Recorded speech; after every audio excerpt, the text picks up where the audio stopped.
thing.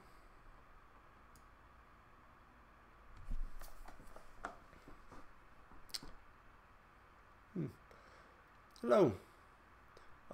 Welcome to Judgment. I'm getting a little orangey thing from YouTube, but my stream says I'm green. So we're going to talk about some more Summary Judgment.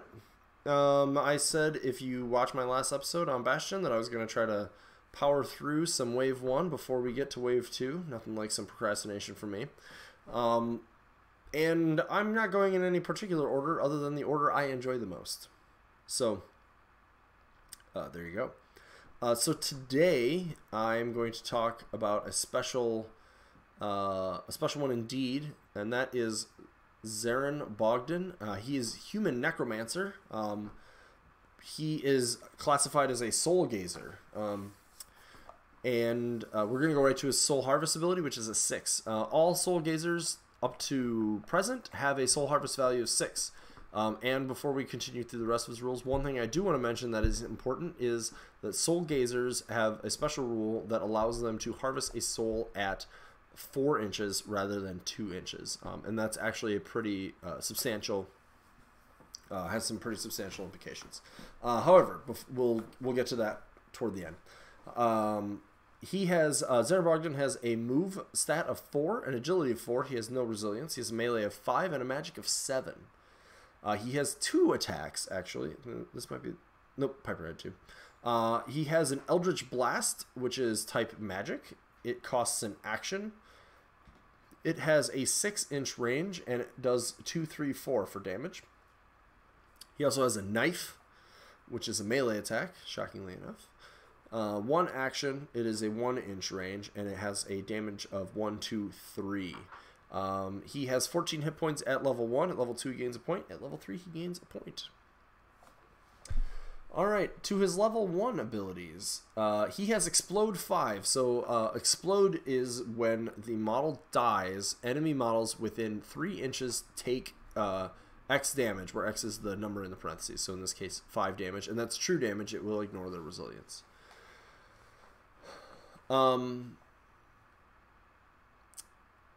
He has Unholy Vessel, which says, while a friendly Zaron's child model is within 2 inches of a soul, this model can attempt to harvest that soul with an additional -1 modifier. We'll get to his children in a minute. Spoiler alert, they're skeletons. He has some active abilities. He has the Gift of Life, which is a single action. Target friendly model within 6 inches gains Leech 2 until the end of their next activation. So what Leech does is for each damage that model does with an attack, and that has to be a single attack action. So things like the 2 attacks that you get from like Skull or the backswing from Brock, which we haven't talked about yet. You only get it on one. You basically can't double up. You can't get like 4 health back from that. So Leech 2 means if you deal at least 2 damage, you can heal to up to 2 life per attack. He has Shadow Rift. This is the same rule that was on Rick here. It allows him to place a Shadow Orb base to base with the model. And then he has From Below, which is a cost an action and a fate, and it says this model summons a Zaron's child model. Maximum of 3 friendly Zaron's child models may be in play at any given time. Just a comment. Zaron can't actually do anything with Shadow Orbs at level 1. He just has that rule at level 1, and that helps him synergize with Rakir or potentially anybody else who might be released who uses Shadow Orbs at some point. At level 2, he gains Bone Shards, which is friendly Zaron's child models gain Explode 2. Zaron's child models that are destroyed as a result of this model's death will trigger Explode. So if you kill the child, it explodes. If you kill Zaron, the children all explode as well. And then at level 3, he gains Shadow Step, which is the exact same rule as Rakir has. So for an action, this model's base bait is a Shadow Orb placed by this model's Warband, just to be clear. Or its effigy, it can immediately be placed base to base with any other Shadow Orb token, which is placed by this Warband or its effigy. And then just there's some clarification on Explode, Shadow Orbs, and Leech, which we've talked about before. And then real quick, let's talk about Zaron's Child, since that's what he summons. So these are little skeletons. They actually are called Skeleton. He's Necromancer Familiar. None of that is terribly relevant other than to link them together. They have a move of 4, agility of 2, no resilience, and a melee of 2. And they have an attack. It's a bite. It's melee. It's cost 1. It's a 1-inch range. It does a 1, 2, 3 for damage. And they have 4 whole health boxes. As far as innate abilities, they have the rule Summoned, which I don't think has any like terribly any relevance. It's just indicating to you that you know, you're not like starting the game with them. It's a lesser being, so this model can only perform 2 actions each activation. So instead of 3, it gets 2. Has a rule called Slave. It says this model can be used as the unholy vessel of a friendly Zaron model.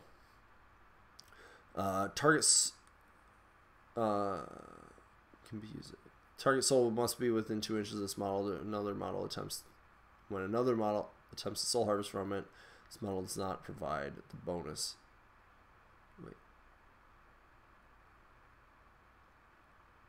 I think this is clarified here. Sorry, I'm reading this. It says this model does not provide +1 bonus to soul harvest attempts. I thought it was clarified. I may need to ask about this again, but I thought it was clarified that it doesn't provide the bonus to Zaron for doing it.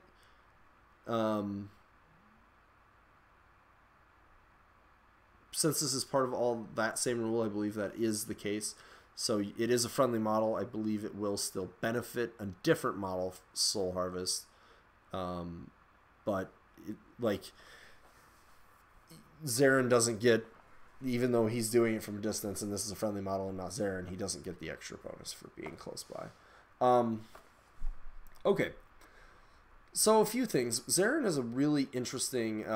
I chose to talk about him first as Soul Harvester, and like ideally I would have talked about something like Saiyan or Cruel. Actually, I think those are the only two in the wave one. One of them is a much more like straightforward support style, or I don't want to say aggressive, but like more straightforward Soul Harvester. And I opted not to talk about them first just because I liked Zaron better at the moment.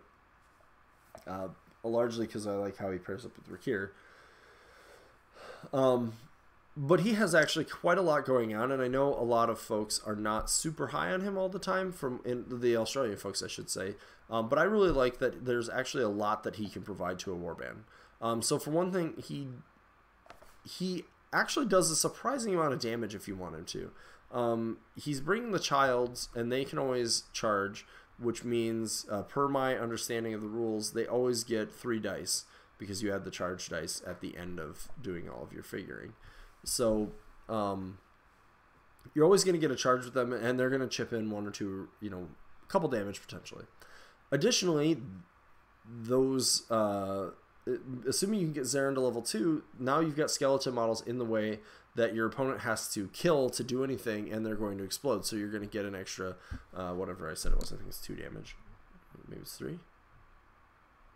Oh, it's actually on Zaron. 2 damage. And that ignores resilience. So now you've got this model that charged in. You're also going to be, it's a model that's a friendly model, so it's going to be there to help you with your melee attacks, which is something else we talked about, like being in melee. A lot of these melee aggressors want to get that extra little bit of damage trickled in from having a friendly model in melee with them. Someone like Piper wants that to happen because now he's getting backstab, and like Rakir, Throgar, Brock, those like heavy melee hitters. The more dice that I get to roll, the better odds of them doing what it is they're trying to accomplish. So they help with that. They also allow him to totally safely harvest souls, way safer than literally any other soul gazer in the game. Zaron can actually just stand on the effigy. His little skeleton can run over to the to 2 inches of the soul. He attempts a soul harvest, and then immediately banks that soul if he wants to into the effigy. He gains a level and is probably not at all threatened. Then on top of it, if they do kill him, he explodes for 5, so you're going to often be able to take You might be able to take some stuff down with him, basically. He sort of has with a magic ability of 7 and 2, 3, 4 for damage.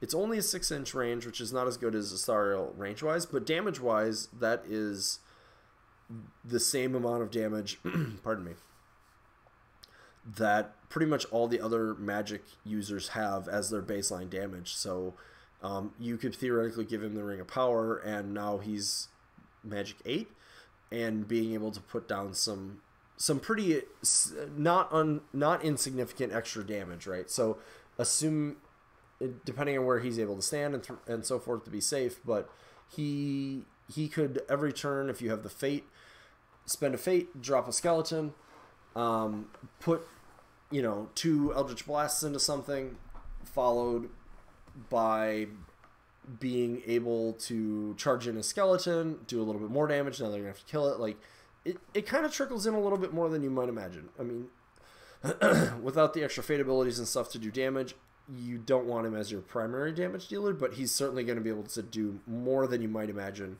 when you just read Soul Gazer. Obviously, being able to Soul Gaze at 4 inches also means that you're able to get more of them. At a 6, you're much safer. It's much more reliable. I think I haven't tested this out a ton, but his Gift of Life is a little bit underrated. I know a lot of people are like, oh, well, it's only 2 health at a time, but these heroes really only have 14 to 21 health, and in lieu of somebody like Bastion, who can do healing, and a few others who have some healing, being able to get this ability potentially is one of those things where some of the people who are doing damage are going to be able to stay up. Also, a leech in this game does not specify that it has to be melee damage, something to keep in mind. And I know something I've caught myself assuming, and that's because in Wave 1 a lot of the heroes are melee focused, but being able to, you could throw that on somebody like Astariel, Alandir, he's a Wave 2 model, any of your ranged heroes as well, or magic heroes, and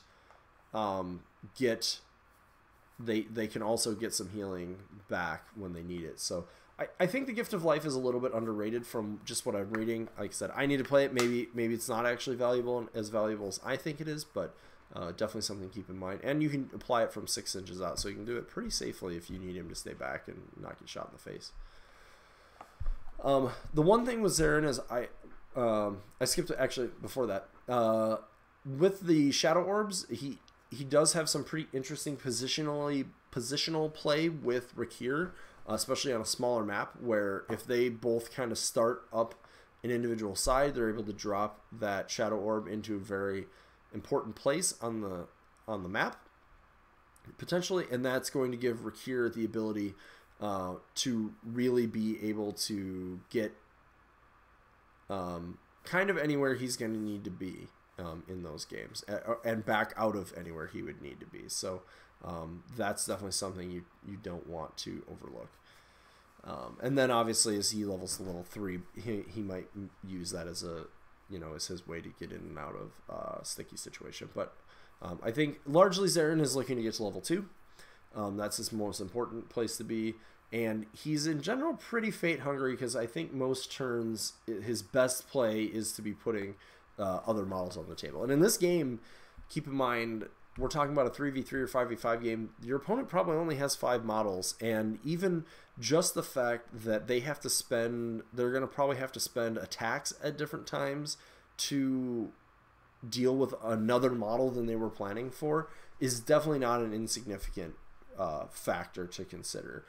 Yes, they're going to kill them. You're going to get some damage out of them, hopefully, and they're going to be a nuisance, but that nuisance can be a pretty big deal, right? The models can't just go through them. Certainly none of the Wave 1 models. So you're going to need to move them, you're going to need to kill them, you're going to have to dedicate some kind of resource to them. And that is also another substantial thing to consider, is sometimes just running a skeleton into base with some model means they're going to have to change the order of activations they were hoping, or the order they wanted to activate their heroes in that turn. And that can be really advantageous to you. So anyways, that's pretty much it on Zaron. I definitely think he's pretty interesting. The model is really cool in my opinion. It's very creepy, kind of standardy, but like still creepy necromancer dude. Reminds me a lot of the necromancer from Diablo 2, personally. And especially with the exploding skeletons, which is what everybody loved doing. And I think it's about similar to the necromancer in Diablo 3, to be totally honest, too. So, anyways, that's Zaron. That's some more summary judgment. I didn't mention this at the beginning, but I do have the link to the print and play in the show notes. Feel free to chime in with any comments on the show. There's a Discord for Judgment. You should be able to get from the Judgment Facebook group. You can hit me up on Twitter, Facebook. You can use any of the Full Circle resources for this, of course, as well. And yeah, that will be it. Thank you for watching.